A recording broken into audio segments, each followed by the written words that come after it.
Israel ইস্যুতে আরব দেশগুলো যেখানে ব্যর্থ, সেখানে তেল আবিবের বিরুদ্ধে একের পর এক পদক্ষেপ নিয়ে মুসলিম বিশ্বে সাড়া জাগাচ্ছে তুরস্ক। দেশটির সাথে সব ধরনের বাণিজ্যিক সম্পর্ক স্থগিতের মাধ্যমে আরও একবার ফিলিস্তিনিদের পাশে দাঁড়ালেন তুর্কি প্রেসিডেন্ট রিসেপ তাইয়েপ এরদোগান। গাজায় আগ্রাসন শুরুর পর থেকেই নেতানিয়াহু প্রশাসনের বিরুদ্ধে কঠোর অবস্থান আঙ্কারার। এর আগে ইসরায়েলকে চাপে ফেলতে দেশটির কূটনীতিককে বহিষ্কার করেছে তুর্কি সরকার।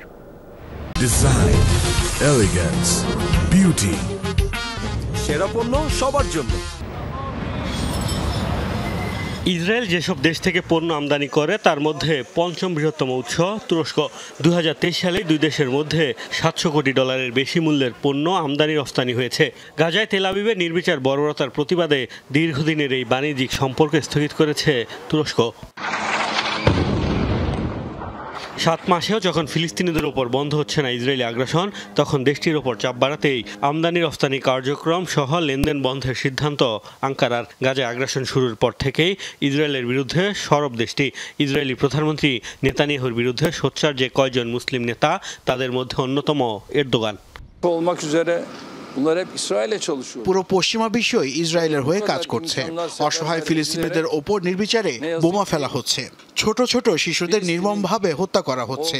এই অবস্থায় তো চুপ করে বসে থাকতে পারি না, তাই আমরা আমাদের পদক্ষেপ নিয়েছি। তাদের জন্য আমাদের বাণিজ্যের দরজা বন্ধ। বিভিন্ন সময় নেতানিয়াহুকে হিটলারের সাথে তুলনা করে তুলোধুনো করেছেন এরদোগান। যুদ্ধরত ফিলিস্তিনিদের তুরস্কে চিকিৎসার ব্যবস্থা করার পাশাপাশি ইসরায়েলি কূটনীতিককে বহিষ্কার করেছে আঙ্কারা। চাপ বাড়াতে দেশটিতে 54 পণ্য রফতানিতে নিষেধাজ্ঞা দেওয়ার মাসখানেক পরই পুরোপুরি স্থগিত করল বাণিজ্যিক সম্পর্ক। ইরান বাদে আর কোনো মুসলিম দেশই নেয়নি ইসরায়েল বিরোধী এমন কঠোর অবস্থান।